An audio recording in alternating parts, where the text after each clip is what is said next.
Apoya nuestro canal de audionovelas ligeras. Hola, queridos oyentes.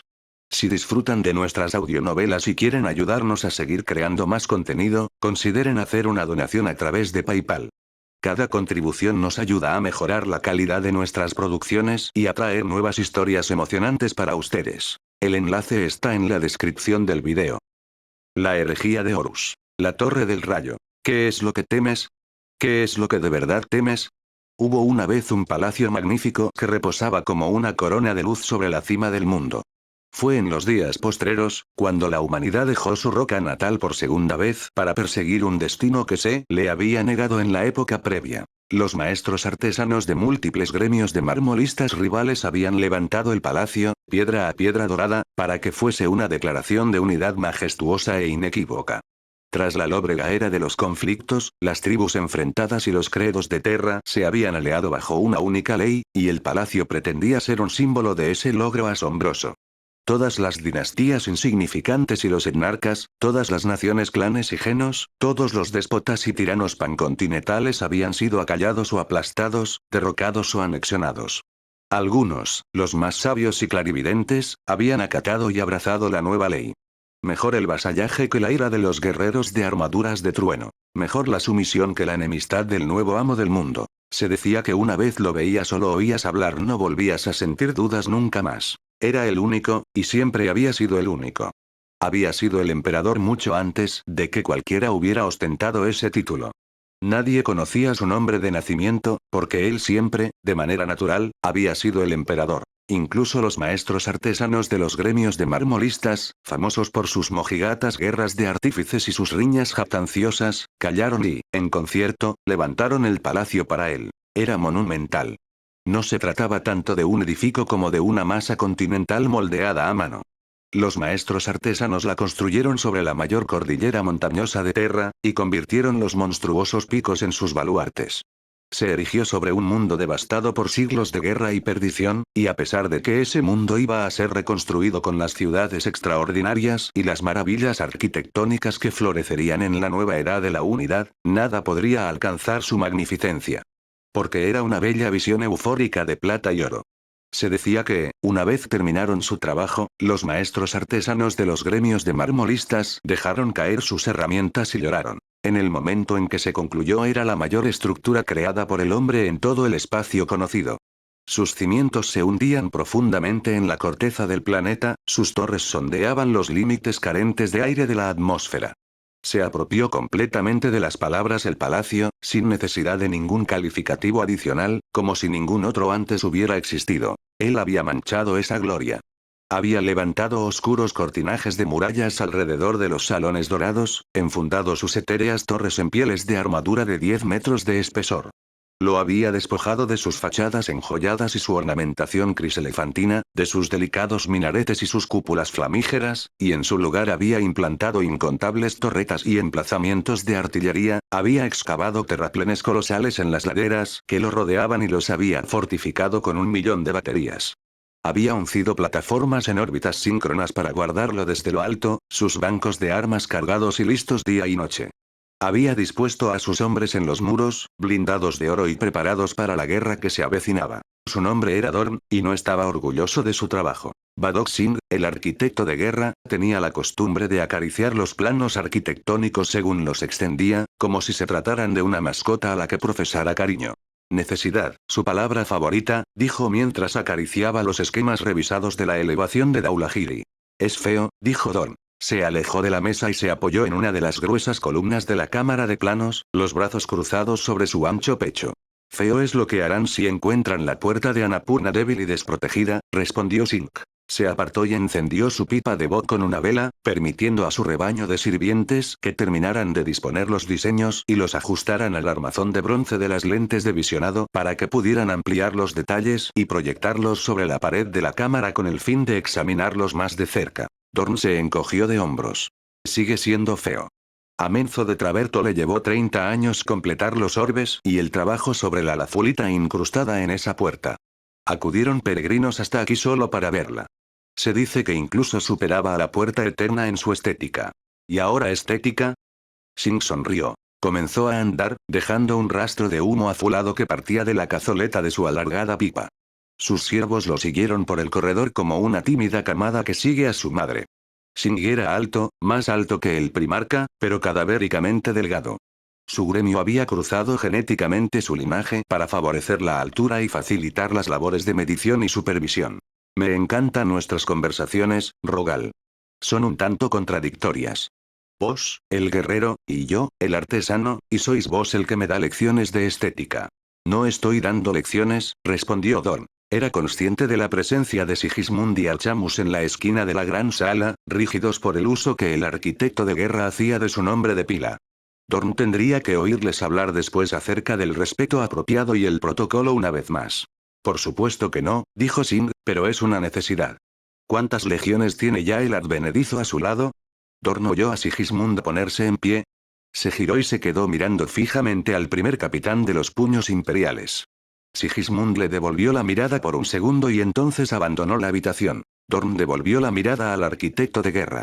Demasiadas, dijo. Singh alzó un brazo largo y flaco en dirección a los esquemas. ¿Entonces? Comenzad mañana al amanecer. Desmantelad la puerta con cuidado y almacenad las piezas desmontadas en las cámaras acorazadas. Cuando esto acabe volveremos a dejarla como estaba. Singh asintió. Volveremos a dejarla como estaba, pensó Dorn. Cuando esto acabe volveremos a dejarlo todo como estaba. Un viento catabático descendía sobre los terraplenes inferiores aquella noche. El palacio era tan inmenso que las paredes de sus precipicios generaban su propio microclima. Unas estrellas grasientas nadaban en las varadas de calor que desprendían los nuevos reactores del palacio. Estaban probando los escudos de vacío otra vez. No es un palacio. Nunca más será un palacio, es una fortaleza. Algunas de aquellas estrellas plomizas eran plataformas orbitales que capturaban los últimos retazos de la luz solar a medida que Terra giraba. Dorn se puso la túnica ribeteada de pieles que poseía desde su adolescencia en Inuit, y salió a pasear por los parapetos de la prospección del Dhaulagiri para afligirse por su belleza una vez más. Era una de las últimas secciones del palacio que permanecían intactas. Las placas blindadas de adamantium, el monótono rococemento pretensado y las autotorretas aún tendrían que malograr sus etéreas líneas. Pronto, sin embargo. Desde el muro Dorn podía ver el 500.000 de hogueras de la multitud de marmolistas, el ejército de mano de obra que invadiría la prospección al amanecer con sus mazos, cinceles y grúas. La túnica había pertenecido a su abuelo, aunque hacía tiempo que Dorn había comprendido que ningún lazo de sangre lo ligaba a la casta de hielo que lo había criado en Inuit. Él había sido creado a partir de otra línea genética, la más singular de todas, en una estéril cámara acorazada en la profundidad bajo sus pies en la que estaba enterrado el núcleo del palacio. No es un palacio. Nunca más será un palacio, es una fortaleza. Dorn había sido fabricado para regir, fabricado para asistir a las ambiciones sin descanso de su padre, fabricado para tomar decisiones duras. Había sido creado como un primarca, uno de los únicos 20 existentes en toda la galaxia, nacido de la labor de ingeniería del maestro arquitecto de la humanidad, el archiconstructor del código genético. El imperio necesita muchas cosas, pero sobre todo necesita la habilidad de protegerse a sí mismo, de atacar cuando sea necesario. Es por eso que le di 20 poderosos dientes a su boca. Atacar era algo increíblemente fácil de hacer. La potencia física de Dorn humillaría a cualquiera salvo a otros 20 seres en la creación, y aquellos 20 eran su padre y sus 19 hermanos. En opinión de Dorn, el auténtico arte residía en saber cuándo no atacar. Su abuelo, el viejo señor de Inuit, patriarca del clan de la colmena de hielo, se lo había enseñado. Dorn había sido el séptimo hijo perdido en ser recuperado. En el tiempo en que las fuerzas de su padre lo encontraron ya había llegado a ser el caudillo de un sistema por derecho propio, gobernando el cúmulo de Inuit como cabeza de la casa de Dorn. Su abuelo llevaba muerto 40 inviernos, pero el caudillo aún dormía por las noches con el cuerpo arropado por la túnica ribeteada de pieles. Su gente lo llamaba emperador, hasta que el auténtico significado de ese título lo demostró un centenar de naves de guerra sobre el cielo de Inuit. Dorn fue al encuentro con su padre a bordo de la Falange, una nave frente a ciento, pero ¿qué nave? Una fortaleza. Su padre se había sentido impresionado. Dorn siempre había destacado en la construcción de fortalezas. Por ello era por lo que Dorn había vuelto a Terra con su padre genético. Por amor, por devoción, por obediencia, sí, pero por encima de todo por necesidad, maldito fuera Singh. Las estrellas se habían dado la vuelta y el caos se había derramado por debajo de ellas. El más brillante de todos había caído y lo impensable, lo herético, se había vuelto un hecho. El imperio se atacaba a sí mismo. El señor de la guerra, por motivos que Dorn no alcanzaba a comprender, se había vuelto contra su padre y arrastraba sus fuerzas hacia una guerra total. Esa guerra llegaría a Terra. No había duda alguna. Llegaría. Terra necesitaba estar preparada. El palacio necesitaba estar preparado. Su padre le había pedido como ruego personal que regresara a Terra y que la fortificara. No había otro mejor para esa tarea. No había mejor maestro de la defensa. Dorn y sus puños, apoyados por los pretorianos del emperador, serían capaces de rechazar cualquier ataque. Debajo de él, los salones de Terra eran silenciosos y las murallas profundas. El único sonido era el distante y eterno murmullo del Astronomicon. El palacio que Dorn había blindado y desfigurado reposaba como una corona de oscuridad sobre la cima del mundo. Rogal Dorn había edificado algunos de los baluartes más exquisitos de toda la creación. La ciudad fortificada de Zabamunda, el pilono espiral de Gallant, los torreones a lo largo de las marcas de Rutan. Bastiones inexpugnables todos ellos, palacios para señores gobernadores desde los que pudieran reinar. Ninguno de ellos había sido tan esencial como esta fortificación. Ninguna de ellas había sido tan dolorosa de acometer. Era como emborronar la luz o drenar un mar. La brillante gloria del triunfo de su padre, el monumento perdurable de la unidad, había sido sepultado en el interior de un vasto caparazón de defensa utilitaria. Y todo por Horus, por el más brillante hijo bastardo, el portador de un nuevo conflicto. Dorn oyó la piedra astillarse. Bajó la mirada. Había perforado con su puño imperial, un bloque de piedra del parapeto. Apenas había registrado el impacto. El bloque se había pulverizado. Señor, ¿va todo bien? Archamus lo había seguido como una sombra desde la cámara de planificación. No tan volátil como Sigismund, Archamus era el líder del séquito de guardia de Dorn. Había una mirada de preocupación en la cara de Archamus. Solo estaba aireando mis pensamientos, dijo Dorn. Archamus miró al bloque astillado. ¿Haciendo el trabajo de los artesanos de Singh? Algo así. Archamus asintió. Dudó un momento y miró por encima de las altas murallas hacia los distantes terraplenes del Mahabharat. Habéis forjado una maravilla, ¿lo sabéis?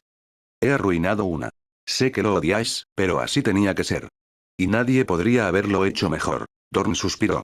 Eres muy amable, viejo amigo, pero ahora mismo mi corazón es un peso muerto. Esto nunca debería haber sido necesario. He buscado en los límites de mi imaginación y aún así no puedo concebir nada que empiece siquiera a explicar esta guerra. El orgullo y la ambición, el insulto, la envidia, no son suficientes, no son ni lejanamente suficientes, no para un primarca. Son demasiado niños y mortales para llevar a un primarca hasta tal extremo. Pueden provocar una trifulca, una enemistad a lo sumo. Pero no podrían partir la galaxia en dos. Dorn miró al cielo nocturno. Y aún así, contra toda razón, se acerca. Guilliman lo detendrá. Roboute está demasiado lejos. Rus, entonces. El león. El Khan. Dorn negó con la cabeza. No creo que ellos puedan detenerlo tampoco. Creo que pasará por encima de todos hasta alcanzarnos. Entonces nosotros lo detendremos, dijo Archamus. ¿No es así, mi señor? Por supuesto que lo haremos. Solo desearía, ¿qué? Nada. ¿Qué desearíais, mi señor? Nada. Súbitamente el viento tiró de la túnica ribeteada de pieles de Dorn. Por encima de ellos, los escudos desaparecieron y de nuevo se lanzó la batería de pruebas. ¿Puedo haceros una pregunta, mi señor? Preguntó Archamus. Por supuesto. ¿Quién es a quien de verdad teméis? Considera la pregunta, Rogal Dorn. El primer axioma de la defensa es entender contra quién te defiendes. ¿Qué es lo que temes? ¿Quién es a quien temes? Dorn paseaba por los salones del precinto de Kalmandú, donde los órganos de la Adeptus Terra hacían su trabajo. El precinto, una ciudad completa contenida en las instalaciones adosadas del palacio interior, jamás dormía. Funcionarios con túnicas y servidores pulidos iban de un lado para otro a lo largo de la amplia explanada. Ministros y embajadores atendían sus asuntos bajo el techo de 1 kilómetro de altura del hegemón. El gran mecanismo del imperio zumbaba a través de ellos, su funcionamiento implacable como una precisa pieza de relojería. Aquello era lo que la unidad había traído consigo, aquello y la extensión casi sin medida de los mundos y dominios que guiaba y administraba. Durante 200 años el emperador y sus primarcas habían luchado para crear el imperio.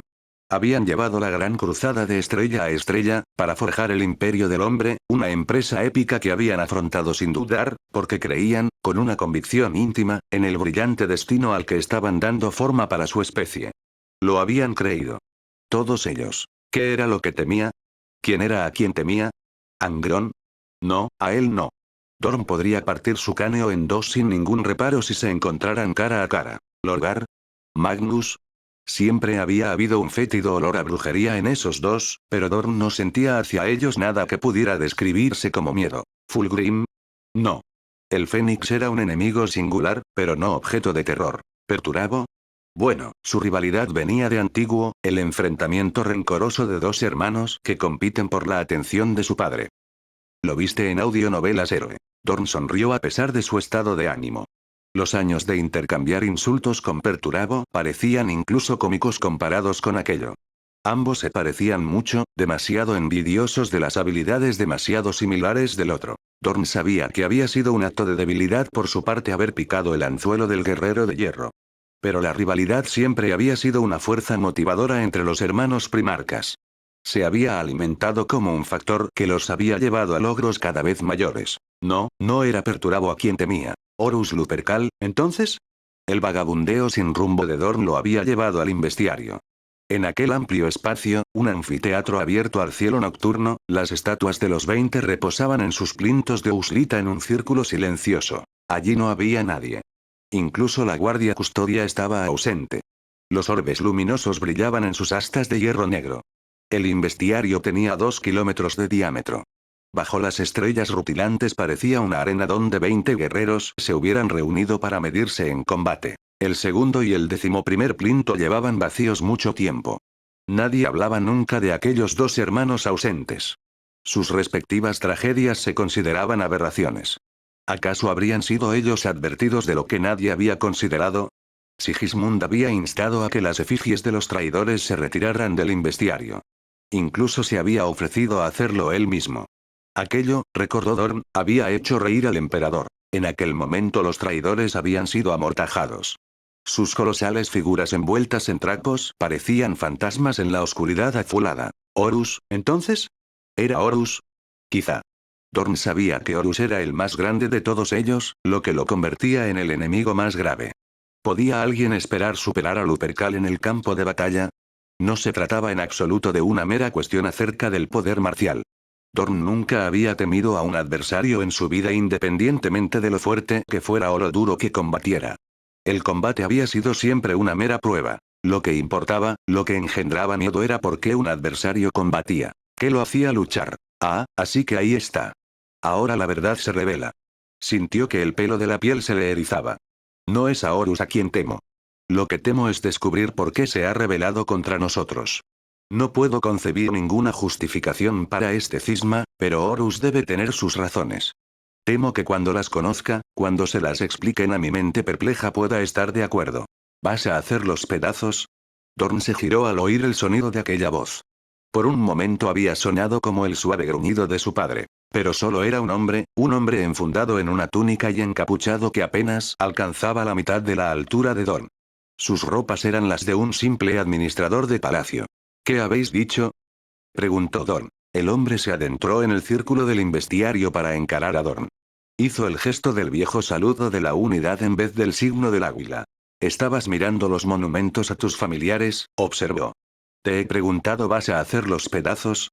¿A los monumentos o a mis familiares, Sigilita? Respondió Dorn. A ambos. A cualquiera. A las estatuas tal vez. Creo que Horus está haciendo un gran trabajo con los propios hombres. Malcador sonrió y miró a Dorn. Como el de Dorn, su pelo era blanco. Pero a diferencia de este, el suyo caía en una melena. Malcador era un ser excepcional. Había estado junto al emperador desde el origen de las guerras de unificación, sirviendo como asesor, confidente y consejero. Había ascendido hasta convertirse en el señor del Consejo de Terra. El emperador y los primarcas eran posthumanos genéticamente avanzados, pero Malcador solo era un hombre, y eso era lo que lo hacía excepcional. Permanecía a la altura de los señores posthumanos del imperio, y solo era un hombre. ¿Das un paseo conmigo, Rogal Dorn? No hay asuntos de estado que requieran vuestra atención incluso a estas horas de la noche, mi señor. El Consejo lamentará vuestra ausencia en la mesa de negociaciones. El Consejo puede apañarse un rato sin mí, respondió Malcador. Me gusta tomar el fresco a esta hora de la noche. El imperio nunca descansa, pero de noche, aquí arriba en el fino aire del viejo Himalaya, al menos puedo encontrar la ilusión del descanso, un rato para pensar y liberar la mente. Paseo. Cierro los ojos. Y las estrellas no desaparecen solo porque no las esté mirando. Aún no, dijo Don. Marcador se rió. No, aún no. Apenas dijeron nada al principio. Dejaron el investiario y caminaron sobre las piedras, veis de las terrazas más altas del precinto entre el llanto de las fuentes. Pasearon hasta la lejana Puerta del León, hasta las plataformas apostadas sobre los anillos de atraque y las pistas de aterrizaje de la llanura de Brahmaputra. La puerta había sido una vez algo magnífico, con sus dos bestias doradas rampantes con las garras enlazadas en una disputa feral. Los trabajos de Dorn las habían reemplazado por dos torreones grises gigantescos, tachonados de casamatas y troneras para los macrocañones. Un armazón de crudo rococemento rodeaba la puerta, su perímetro erizado con las aspas de los campos de vacío como las espinas de un reptil prehistórico. Permanecieron allí por un tiempo meditando en silencio sobre ello.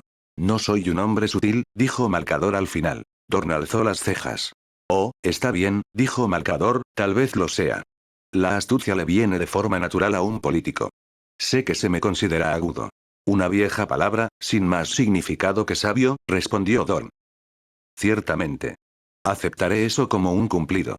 Lo que quiero decir es que no voy a intentar hablar ahora con sutileza. ¿No? El emperador ha expresado su preocupación. ¿Lo que significa? Preguntó Dorn. Malcador contestó con un ligero suspiro. Sabe que estás lleno de dudas. Es lo natural, creo, dadas las circunstancias, dijo Dorn. El sigilita asintió. Él confía en ti para asumir la defensa. Cuenta contigo. Terra no debe caer, no importa lo que Horus traiga consigo. Este palacio no debe caer. Si todo tiene que acabar aquí, entonces debe acabar con nuestro triunfo. Pero él sabe, y yo sé, y tú sabes, que cualquier defensa solo es tan firme como lo es su punto más débil. Fe, creencia, confianza. ¿Qué es lo que intentáis decirme? Si hay duda en tu corazón, entonces esa es nuestra debilidad. Dorn miró a lo lejos. Mi corazón está triste por lo que he tenido que hacerle a este lugar. Eso es todo. ¿Lo es? No creo.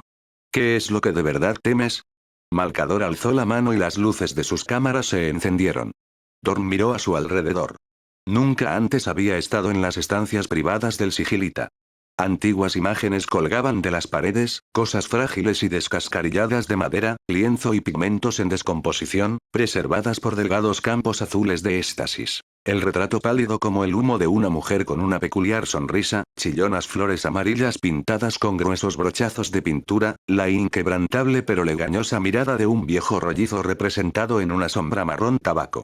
A lo largo de otra pared colgaban estandartes hechos jirones que mostraban el sello del trueno y el rayo de los ejércitos preunidad. Armaduras completas, perfectas, centelleantes armaduras de trueno, permanecían montadas en resplandecientes campos de suspensión. Malcador ofreció vino a Dorn, que lo rechazó, y un asiento, que aceptó.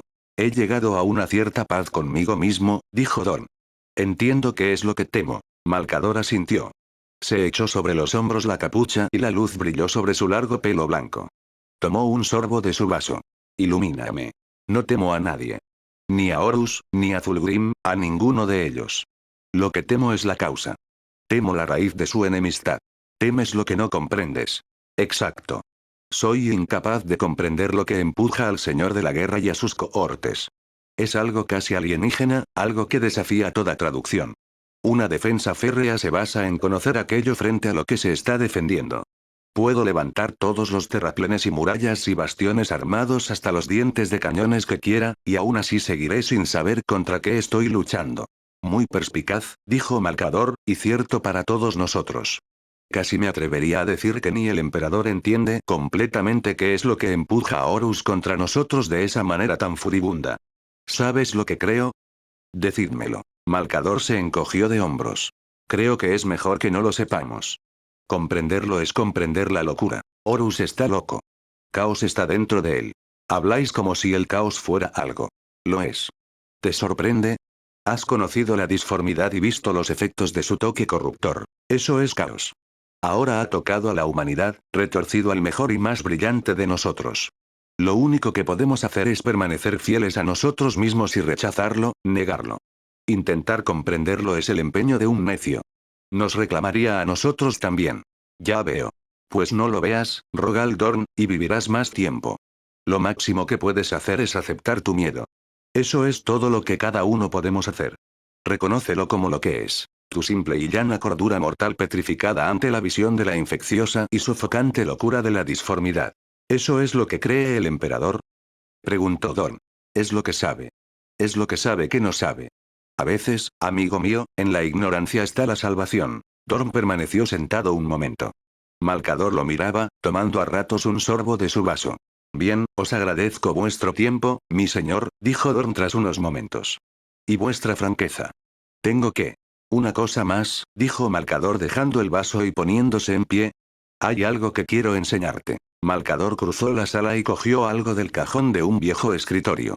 Volvió hasta donde estaba Dorn y lo dejó sobre la mesa que había entre ambos. Dorn abrió la boca, pero ningún sonido salió de ella. El miedo lo aferró con fuerza. Lo reconoces, por supuesto. Viejos naipes, desvaídos, decolorados y con las manchas del paso del tiempo. Uno a uno, Malcador los fue colocando sobre la mesa. Los arcanos mayores, simples pertrechos de juego en realidad, pero ampliamente empleados para la adivinación antes de la vieja noche. Esta baraja se fabricó en Nostramo Quintus. Él las usaba, dijo Dorn con la voz entrecortada. Sí, lo hacía. Confiaba en ellas. Creía en la cartomancia. Consultaba los hados, noche tras noche embrujada, estudiando las tiradas de las cartas. Sagrada Terra. ¿Estás bien? Preguntó Malcador mirándolo con atención. Te has puesto un poco pálido. Dorn asintió. Curce. Sí, Curce. ¿Lo habías olvidado, o bloqueado sin más? Has peleado y entrenado con muchos de tus hermanos a lo largo de los años, pero solo con Rad Curce logró herirte una vez. Sí. Casi te mató. Sí. En Cheraut, hace mucho. Lo recuerdo perfectamente. Malcador alzó la vista hacia Dorn. El primarca se había puesto en pie. Entonces siéntate y cuéntamelo, porque yo no estaba allí. Dorn se sentó. Hace tanto que parece como de otra vida. Habíamos sometido el sistema Cheraut. Fue una lucha dura. Los hijos del emperador, los amos de la noche y mis puños estábamos conformes. Pero Curce no sabía cuándo parar. Él nunca sabía cuándo parar. ¿Y se lo recriminaste? Era un animal. Sí, se lo recriminé. Y entonces Fulgrim me contó algo. ¿Qué te contó?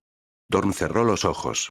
El Fénix me contó lo que el propio Curce le había contado a él. Los ataques que lo asaltaban desde su infancia en Nostramo, las visiones. Curce decía que había visto la galaxia en llamas, el legado del emperador derrocado, Astartes volviéndose contra Astartes. Eran mentiras, insultos a nuestro credo. ¿Te enfrentaste a Curce? Y me atacó. Creo que podría haberme matado. Está loco. Es por lo que lo encerramos, asqueados de su derramamiento de sangre. Por eso es por lo que quemó hasta los cimientos de su planeta natal y arrastró a sus amos de la noche a los confines más oscuros de las estrellas. Malcador asintió y volvió a dar las cartas. Rogal, él es lo que de verdad temes, porque es el miedo encarnado. Ningún otro primarca emplea el terror como un arma de la manera en que Curce lo hace. No temes a Horus ni a sus sucias herejías. Temes el miedo que se ha aliado con él, el horror nocturno que avanza al lado de los traidores. Dorn se sentó y expiró. Me ha atormentado, lo confieso. Todo este tiempo, me ha atormentado. Porque tenía razón. Sus visiones eran verdaderas. Vio esta herejía venir en sus alucinaciones. Esa es la verdad que temes. Desearías haber escuchado. Dorn bajó la vista a las cartas repartidas en la mesa frente a él. ¿Creéis en la adivinación, Sigilita? Veamos, dijo Malcador dando la vuelta a las cartas una a una. La luna, el mártir y el monstruo, el rey oscuro cruzados sobre el emperador. Y una carta más, la torre del rayo. Dorn grunó. Un bastión hecho pedazos por un rayo. Un palacio convertido en ruinas por el fuego. Ya he visto suficiente. La carta tiene muchos significados, dijo Malcador. Como la carta de la muerte, su significado no es solamente el obvio. En las colmenas de América del Norte simbolizaba un cambio de la fortuna, un giro del destino. Para las tribus de los francos y los talos significaba un conocimiento o un logro alcanzado a través de un sacrificio.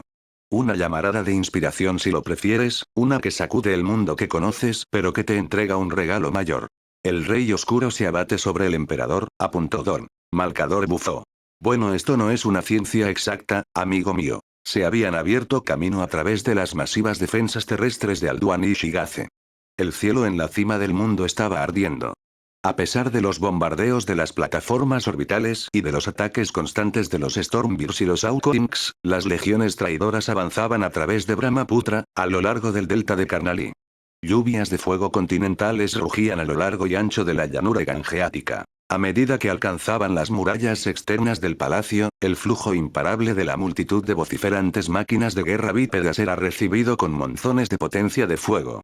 Cada emplazamiento a lo largo de la prospección de Daulagiri agotaba sus armas. Los láseres se esparcían como látigos de neón aniquilando todo aquello que tocaban. Las placas de blindaje caían como aguanieve. Los titanes explotaban, envueltos en llamas, se colapsaban y aplastaban a los guerreros que se apiñaban como enjambres alrededor de sus tobillos. Y aún así, llegaron. Lanzas de luz golpearon las paredes de blindaje reforzado como un relámpago, como un rayo azotando una torre. Los muros cayeron, se colapsaron como glaciares que se funden. Cuerpos ataviados de oro se desperdigaron, dando tumbos en la marea de escombros. El palacio comenzó a arder. Puerta prima perdida. La puerta del león sometida a un ataque desde el norte. La puerta de Annapurna. En la puerta última los traidores finalmente penetraron en el palacio, masacrando a cuantos encontraron dentro. Alrededor de cada puerta abatida, los cadáveres de los titanes se apilaban en vastos amasijos desplomados allí donde habían caído unos sobre otros en su deseo de penetrar en el recinto. La multitud de hereje trepó por entre sus despojos, derramándose dentro del palacio, gritando el nombre de sus, fin de la simulación, dijo Dorn. Miró fijamente la mesa hololítica. A una orden suya las fuerzas del enemigo se retiraron, unidad tras unidad, el palacio se reconstruyó a sí mismo. El humo se desvaneció. Restablece los parámetros para Horus, Perturabo, Angrón y Curce. ¿Oposición? Solicitó la mesa. Puños imperiales, ángeles sangrientos, cicatrices blancas. Reinicia y reproduce el escenario. El mapa parpadeó. Los ejércitos avanzaron. El palacio comenzó a arder de nuevo. Reprodúcelo, simulación tras simulación, si lo deseas, dijo la voz a su espalda. Las simulaciones no son más que simulaciones. Sé que cuando llegue el momento no me fallarás. Dorn se giró. Nunca os fallaría a sabiendas, padre, dijo. Entonces no temas. No dejes que el miedo se interponga en tu camino. ¿Qué es lo que temes? ¿Qué es lo que de verdad temes? La Torre del Rayo, pensó Rogal Dorn. Entiendo lo que significa. Un logro obtenido a través de un sacrificio. Solo temo que sea lo que tengamos que sacrificar. Fin del relato. Lo viste en Audionovelas Héroe.